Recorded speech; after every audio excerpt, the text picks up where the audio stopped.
சுப்பிரமணியர் ஞானம் 200. பாடல் 173. தீர்க்கமாய் மும்மூலன் தினந்தோறுந்தான் தின்னாமல் விடாதேயா திடமாய்ச் சொன்னேன்.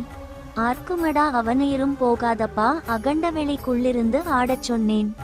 மார்க்கமடா மரகதத்தான் வடிவை காண்பாய் மாறாத சிரஞ்சீவி மகிமையாவான். கார்க்கவல்லோ காமமுந்தான் கட்டப்போகும் கைலாய நாதரையும் காணலாமே. இதன் பொருள், மும்மூல யோகத்தை தினமும் இடைவிடாமல் கடைபிடி. அப்படிச் செய்தால் எவராலும் உனது உயிரை பறிக்க முடியாது. அகண்ட வெளியிலேயே நீ நிலைத்து நிற்கலாம். அங்கே மரகத ஒளியுடைய அன்னையை காண்பாய். நீயே சிரஞ்சீவியாக மாறுவாய். உனது காமம் கட்டுப்படும். கைலாய நாதராகிய இறைவனை நீ நேரில் காணலாம். பாடல் 174. காணலாம் காணலென் நிழல்தான் சாரும் கருவி என்ற தத்துவமும் கழன்று போகும். ஆனலாம் வெண்சாரை எடுத்து காண்பான் அரூப வெளி தன்னிலே அடக்கிக் கொள்வான். நாணலாம் நாதமணி கட்டி போகும் நந்திகொலுவிருப்பிடமும் நாடி காணும். பூணலாம் புஷ்பராக மலையிலேறி பொல்லாப்பு வானத்தையும் போக்கலாமே. இதன் பொருள், உடல் தத்துவங்கள் உன்னை விட்டு நீங்கும். வெண்சாரை சுழுமுனை ஒளி உனக்கு புலப்படும். மனம் உருவமற்ற வெளியில் அடங்கும். நாத ஒளி உன்னை கட்டுப்படுத்தும். நந்தி தேவர் வீற்றிருக்கும் ஞான இடத்தை காண்பாய். புஷ்பராக மலை போன்ற அந்த ஒளி பொருந்திய உச்சந்தலையில் ஏறி வானத்து தீமைகளை பிறவிப்பிணி நீக்கலாம்.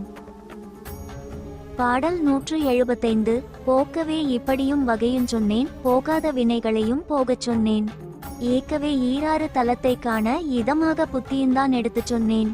கார்க்கவே காமத்தை கட்டச் சொன்னேன் கபாலனதான் திறக்கிறதோர் தடமும் சொன்னேன். தீர்க்கவே திரிபுரையை கண்டுகொண்டு தெளிவான சித்தனென்று தெரிந்து கொள்ளே. இதன் பொருள், வினைகளை போக்கவும் 12 உயர்நிலைகளை காணவும் உனக்கு புத்திமதி சொன்னேன். காமத்தை அடக்கி கபால வாசல் திறக்கும் இரகசியத்தை சொன்னேன்.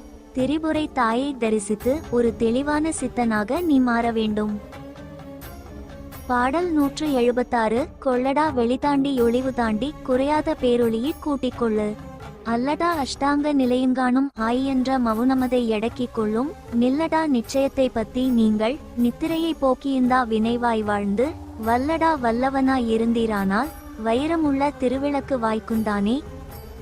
இதன் பொருள், வெளி மற்றும் ஒளியை தாண்டி அந்த பேரொளியில் கலந்துகொள். அஷ்டாங்க யோகமும் மௌன நிலையும் உனக்கு வசப்படும். சோம்பலையும் தூக்கத்தையும் ஒழித்து விழிப்புடன் தியானத்தில் நின்றால் உனக்குள் வைரம் போன்ற ஞான விளக்கு ஒளிரும்.